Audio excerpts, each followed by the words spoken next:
माता की जय, गौ माता की जय, गौ माता, गौ माता, गौ माता, बोलो सियावर रामचंद्र की जय।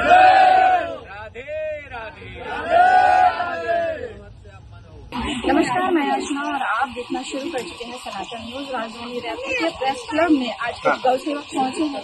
लगातार ये रायपुर में होने वाले गौ के ऊपर अत्याचार को लेकर कार्रवाई करवाते हैं और गौ हत्या के मामले में भी लगातार ये सक्रिय रहते हैं। सीधे बात करेंगे क्या कुछ मामला है जिसकी वजह से आज ये पहुंचे हैं। आज आप सभी यहाँ प्रेस क्लब, क्या कुछ कारण रहा? लगातार आरोप भी लगने की बात सामने आ रही है। दुर्भाग्य की बात है कि हमारे देश में जो व्यक्ति बुरा कार्य करने जाता है उस पर उतने आरोप नहीं लगते हैं जितना सत्कर्म में लगते हैं। आज हमने एक आवाज उठाई थी। आप सभी को बताना चाहूंगा, सभी को पता होना चाहिए कि छत्तीसगढ़ प्रदेश के बीचों बीच 3 ऐसे गांव हैं, विश्रामपुर, जनकपुर, गणेशपुर, जिला बलौदाबाजार, जहां प्रतिदिन आज भी कम से कम 50 से अधिक गौवंश खाने के नाम से काटी जाती है और वहां से गौ मांस पूरे छत्तीसगढ़ में सप्लाई होता है और वहां से भारत के बाहर भी गौ माताओं को कटने भेजा जाता है। अगर दोष की बात करें तो दोष इसे मान ले अगर आप, तो ये हमारा दोष है कि हमने इसके विरुद्ध आवाज उठाई जो आज तक किसी ने उठाने का साहस नहीं किया था। सौभाग्य से हमारे विष्णुदेव साय सरकार जी से, हमारे गृह मंत्री जी से हमको तत्काल एक्शन भी प्राप्त हुआ और उस एक्शन के द्वारा 4 हड्डी गोदाम बंद कर दिए गए जो 90 सालों से चल रहे थे, जो गौ हत्या के केंद्र थे। अब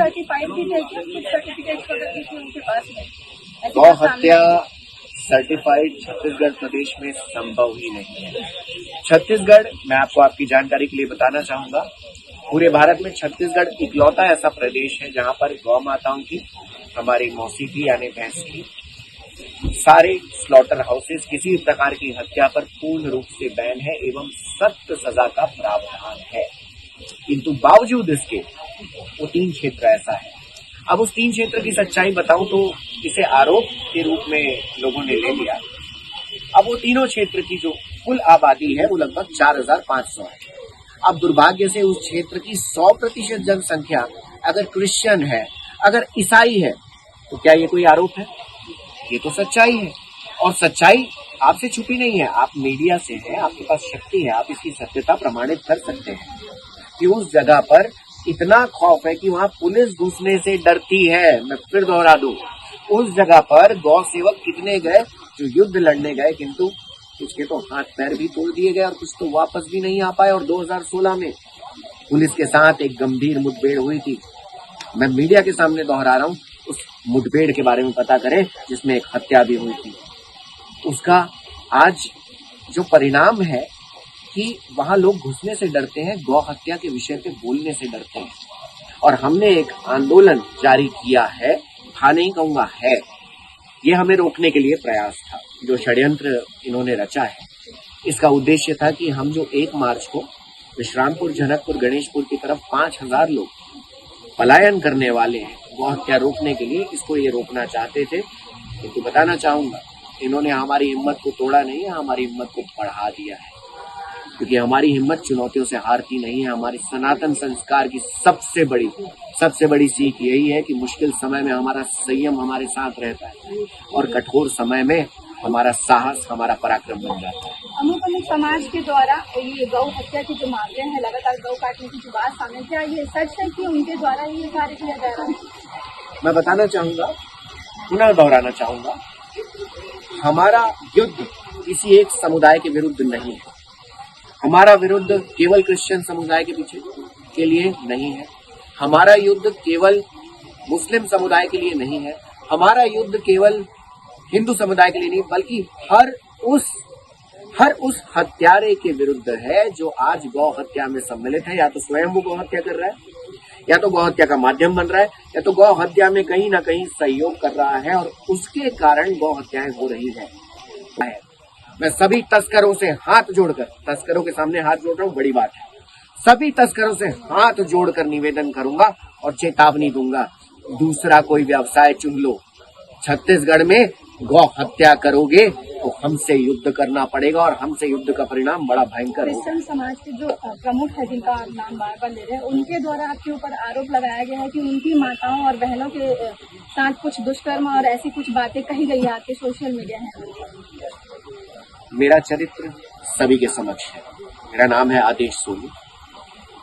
अगर मान लेते हैं कि मुझे एक सूचना मिली जिसमें मुझे एक ऐसे स्क्रीन पे दिख रहा है कि आदेश सोनी ने कहा है कि 1 मार्च को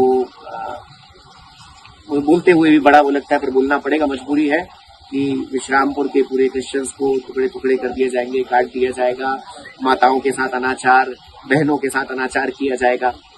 अगर मुझे ऐसी कोई सूचना प्राप्त होती तो मैं क्या करता? मैं सबसे पहले तो उसका सोशल मीडिया अकाउंट ओपन करता और देखता ऐसी कोई प्रोफाइल है नहीं है। चलो ठीक है, हो सकता है इसने डिलीट कर दिया होगा, ठीक है, मेरा मोबाइल नंबर भी है, मैं कॉल करके बोलता तुमने ऐसा किया, बहस होती, जो भी होता एक समझ में आता, या उस व्यक्ति को थोड़ा पढ़ता, उसके चरित्र को जानने का प्रयत्न करता कि आखिर इसका दुस्साहस इतना कैसे हो गया। किंतु इस व्यक्ति ने कुछ नहीं किया। इनके द्वारा ये भी किया जा सकता था कि पुलिस डिपार्टमेंट को रिपोर्ट करें, क्योंकि भाई इतना गंभीर संदेश अगर मुझे भी मिलेगा, मैं भी बौखला जाऊंगा कि मेरी बहन के साथ, मेरी माता के साथ कोई करेगा, मेरे अंदर भी खून है, मेरे अंदर भी खौलेगा। ना इन्होंने पुलिस को खबर की, ना इन्होंने मंत्री को खबर की, ना किसी अथॉरिटी को। आ गए सामने टाई लगाकर वीडियो में अपने शेयर्स और व्यूज पाने के लिए। पर आरोप लगाकर शंकराचार्य जी पर भी इन्होंने आरोप लगाया है उनके बातों को लेकर। बड़े दुख की बात है कि परम पूजनीय जगत गुरु श्री अभिमुक्तेश्वरानंद जी महाराज, जो गौ हत्या रोकने के लिए पूरे देश के कोने कोने में आज परिश्रम कर रहे हैं, ये मेरा बहुत बड़ा दुर्भाग्य है कि मेरी नियत वो नहीं थी, किंतु बावजूद इसके उस ऐसे व्यक्ति को, ऐसे निम्न सोच वाले व्यक्ति को एक अवसर मिला उन पर आरोप लगाने का। अरे वो तो गौ माता को राष्ट्र माता बनाने के लिए दिन रात स्ट्रगल कर रहे हैं, दिन रात। आपको क्या लगता है कि हमारे देश के जो मंत्री आज शक्ति में, उनके विरोध में बोलने की क्या उनको कोई फायदा होगा? नहीं होगा। बावजूद इसके बोल रहे हैं क्योंकि वो जगाना चाहते हैं मोदी सरकार को। मैं भी जगाना चाहता हूँ पूरी बीजेपी सरकार को कि गौ हत्या यहाँ बंद हो। हम गए थे परम धर्म सांसद में, अभी महाकुंभ में अवसर प्राप्त हुआ, हम वहां जाकर मैंने अपनी बात रखी, विश्रामपुर का सच मैंने बताया। उस पर हमारे परम पूजनीय महाराज श्री के द्वारा ये कथन अवश्य आया कि जहां पर अधर्म की सीमा बढ़ जाती है, उन्होंने एक बात कही थी, मैं आपके सामने दोहराना चाहूंगा कि उनके सामने एक प्रश्न आया कि अगर हिंदू, मतलब हिंदू का नाम होता है, हिंदू का अर्थ होता है हिंसा से दूर रहना, तो अगर हिंदू ऐसा प्राणी है जो हिंसा से दूर रहता है, तो हिंदू देवी देवताओं के हाथों में शस्त्र क्यों है? महाराज श्री ने इसका बड़ा सुंदर उत्तर दिया कि हिंदू देवी देवताओं के हाथ में शस्त्र इसलिए है ताकि हिंसा कर रहा व्यक्ति अपनी सीमा को अति में ना लांघे। इस वजह से उनके हाथ में अस्त्र और शस्त्र होता है। और उन्होंने इस बात को अवश्य कहा था और वो इसे बिल्कुल दोहराएंगे। वे साहसी हैं, वे सच्चे संत हैं, उन्हें किसी का भय नहीं है। आपको नहीं लगता कि जो हिंदू समाज के लोग हैं वे भी कहीं न कहीं सम्मिलित हैं, उनके भी कारण से जो गौ तस्करी के लगातार जो मामले हैं वे भी अंजाम देते हैं, उन्हें भी सुधारने की आवश्यकता है? 100% गौ हत्यारा यानी गौ हत्यारा है, चाहे वो हिंदू समुदाय का हो, मुस्लिम समुदाय का हो, सिख समुदाय का हो या क्रिश्चियन समुदाय का हो। हर हत्यारा सजा का हकदार है। अरे भाई चलिए, अगर आप कहते हैं कि दूसरी कम्युनिटी के लिए उतनी मान्यता नहीं है, फिर भी उनके लिए वो पाप की श्रेणी में आएगा, किंतु हिंदू समुदाय में होने के बावजूद ये करना तो महापाप की श्रेणी में आएगा। तो मैं हर समुदाय के व्यक्ति से कहना चाहूंगा, हर गौ हत्यारा महापाप का भागीदार है। इस पर कोई भी संदेह नहीं है कि उनके साथ कोई भेदभाव किया जाना चाहिए या उनको बख्शा जाना चाहिए, बल्कि मैं कहता हूं कि अगर हिंदू गौ हत्यारा पाया जाए तो उसको 2 गुनी सजा प्राप्त होनी चाहिए। मेरी बात को सुन लीजिए। लगातार जो ये विश्रामपुर और सिंगा ये क्षेत्र हब बना हुआ है, लगातार वहाँ से मामले सामने आते हैं। आप लोगों ने कंप्लेन किया है उधर कि ये सब मामले आते हैं? जैसा कि मैंने अभी प्रेस कॉन्फ्रेंस में ही बताया, 500 से अधिक FIR सिमगा और लिमतरा थाने में पेंडिंग है, आज से नहीं वर्षों से।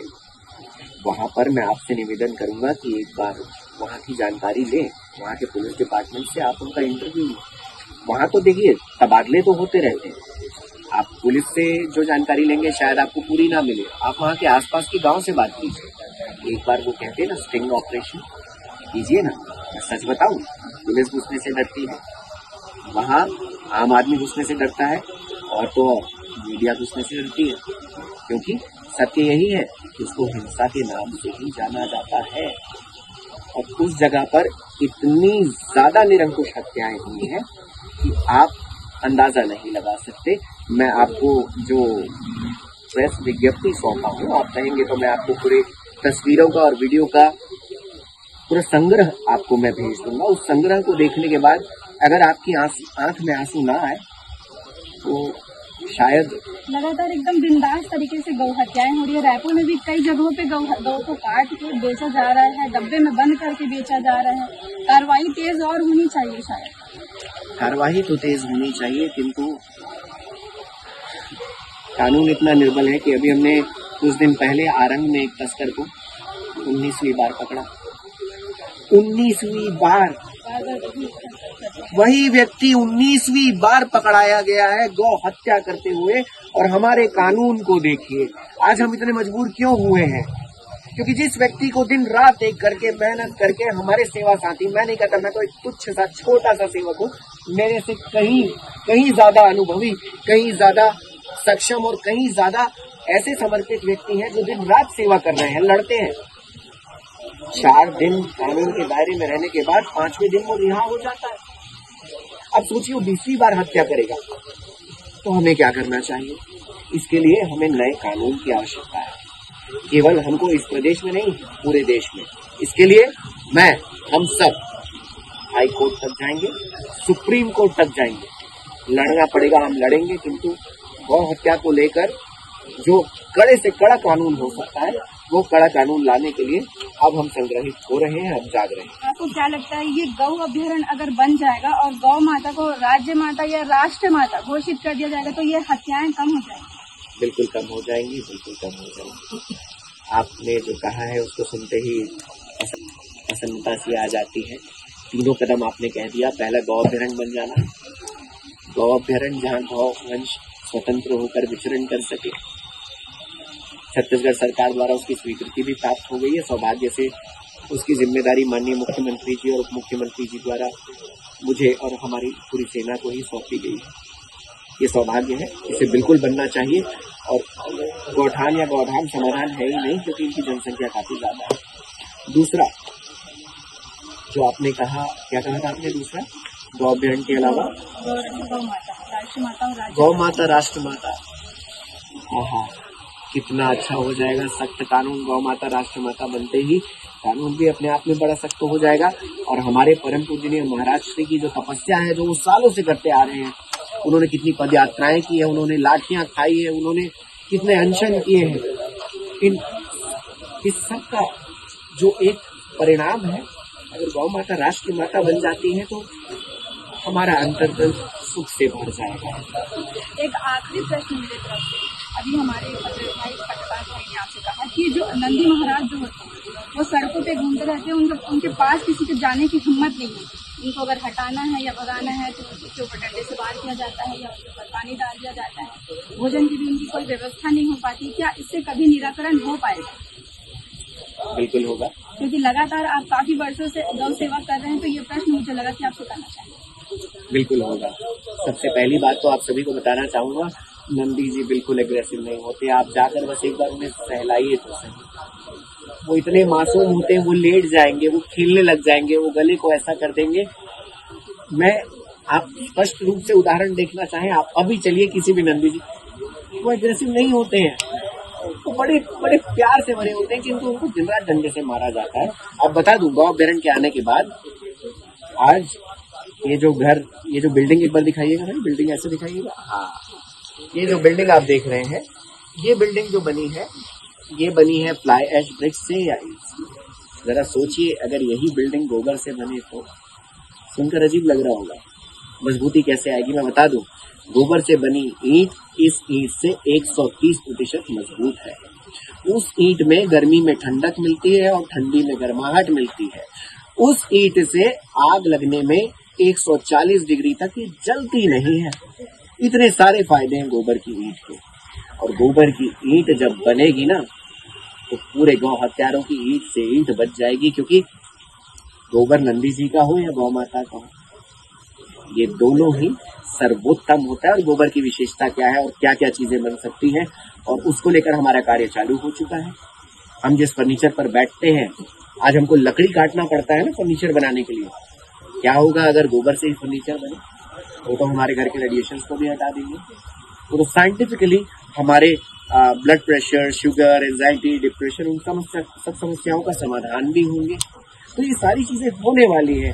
किंतु प्रथम गौ अभ्यारण्य स्थापना के पूर्व ये सारी बातें आपके सामने जो मैं रख रहा हूँ, ये शायद आपको सपने की तरह लगे, किंतु जल्द ही आप इसको सत्य में परिवर्तित होकर देखेंगे। तो हमारे साथ ये मौजूद है गौ सेवक आदेश सोनी। उनकी पूरी यहाँ पर जो टीम पूरी मौजूद है, वो लगातार जो है गौ रक्षा के लिए और गौ सेवा के लिए कार्य कर रहे हैं। लेकिन आज इन्होंने कहा कि इनके ऊपर और इनके ऊपर और इनकी पूरी टीम के ऊपर, सारे गौ रक्षकों के ऊपर ये आरोप लगाया गया है कि एक क्रिश्चियन समाज के प्रमुख के द्वारा इनके ऊपर आरोप लगाया गया कि लगातार जो ये है उनके समाज के लोगों के ऊपर, उनके समाज के माताओं और बहनों के ऊपर अभद्र टिप्पणी कर रहे हैं। और इन अभद्र टिप्पणियों को लेकर के वे सरकार से और प्रशासन से कार्रवाई की मांग रहे हैं, जिसको लेकर के उनकी अपनी सारी बात रखी कि क्या कुछ सही है और क्या गलत है। इस विषय को लेकर आप क्या सोचते हैं, उसे कमेंट करके जरूर बताइए और चैनल को सब्सक्राइब करना ना भूलें।